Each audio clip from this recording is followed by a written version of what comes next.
നിങ്ങളുടെ favourite shows ഇനി ഒരിക്കലും മിസ്സാവില്ല. ഇപ്പോൾ C5-ലൂടെ കാണും നിങ്ങളുടെ ഫേവറേറ്റ് ഷോസ് തികച്ചും സൗജന്യമായി. ആതിരയ്ക്ക് സ്വന്തം വീട്ടിൽ പോയി നിൽക്കണമെന്നാണ് ആഗ്രഹമെങ്കിൽ ഞാൻ ഒരിക്കലും എതിർക്കില്ല.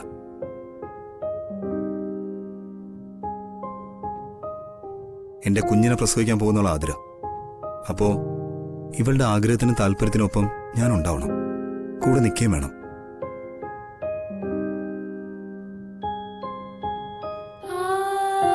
ആതിര ഇപ്പൊ സന്തോഷമായിരിക്കേണ്ടതും കംഫർട്ടബിൾ ആയിരിക്കേണ്ടതും എന്റെ ഉത്തരവാദിത്തം.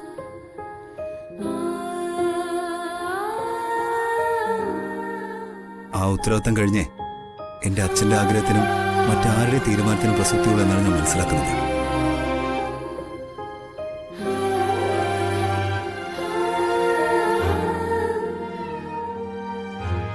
തനിക്ക് തന്റെ വീട്ടിൽ നിൽക്കുന്നതെന്ന് ഉചിതമെന്ന് തോന്നുമെങ്കിൽ എപ്പോ പോകണമെന്ന് പറഞ്ഞാൽ മതി, ഞാൻ കൊണ്ടുവിടാൻ തന്നെ.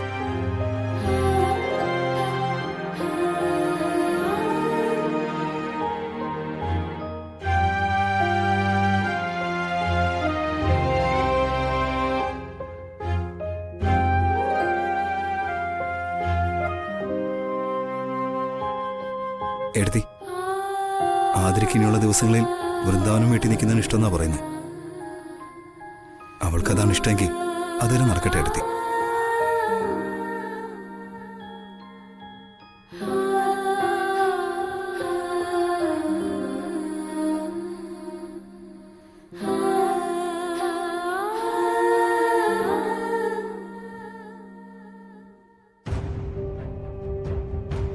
നീ എപ്പോഴാ വീട്ടിലേക്ക് പോകാൻ തീരുമാനിച്ചത്?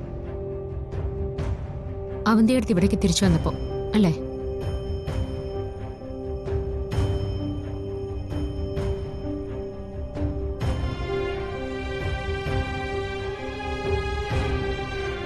സന്ദീപ് പറഞ്ഞ നിന്റെ ഇഷ്ടം ഒരു വലിയ പേടിയെന്നാ ഉണ്ടായെന്ന് എനിക്കറിയാം. എങ്കിലാ പേടി വേണ്ട. ഇവള് പറയുന്നതിലും കാര്യമുണ്ടല്ലോ അച്ചു. എല്ലാവരും ഉണ്ടായിട്ടും അന്ന് ആതിരയെ അവന്തിക അപകടപ്പെടുത്താൻ നോക്കിയില്ലേ? ഇനിയും അവന്തിക അത് ചെയ്യില്ല എന്ന് നമുക്ക് ഉറപ്പു പറയാൻ പറ്റുമോ? ഇനിയും അവളെങ്ങനെ ചെയ്യും? സന്ദർഭം കിട്ടുമ്പോഴൊക്കെ അവന്തിക അതിന് ശ്രമിക്കും എന്ന് കരുതി ഒളിച്ചോട്ടാണോ ഏട്ടത്തി ചെയ്യേണ്ടത്?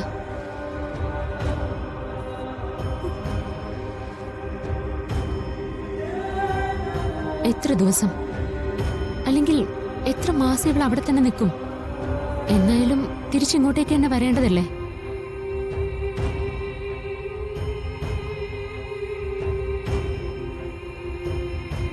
പേടിച്ചോടിയ ജീവിത അവസാനം വരെ ഓടിക്കൊണ്ടേയിരിക്കും. പിന്നെ ഞാൻ എന്ത് വേണമെന്ന് ചേച്ചി പറയുന്നത്? നീ ഇവിടെ നിന്ന് എങ്ങും പോകുന്നില്ല. നീ ഈ വീട്ടിൽ നിന്ന് തന്നെ പ്രസവിക്കും. അതിന് അവന്തിക എന്നല്ല ആര് വിചാരിച്ചാലും തടുക്കാൻ പറ്റില്ല.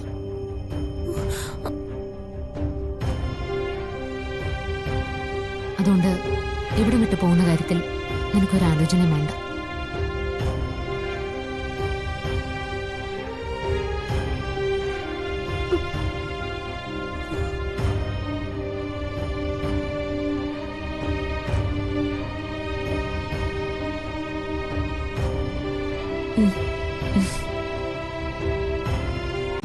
ഡൗൺലോഡ് ചെയ്യൂ C5 ആപ്പ്. കാണൂ എല്ലാ എപ്പിസോഡുകളും സൗജന്യമായി.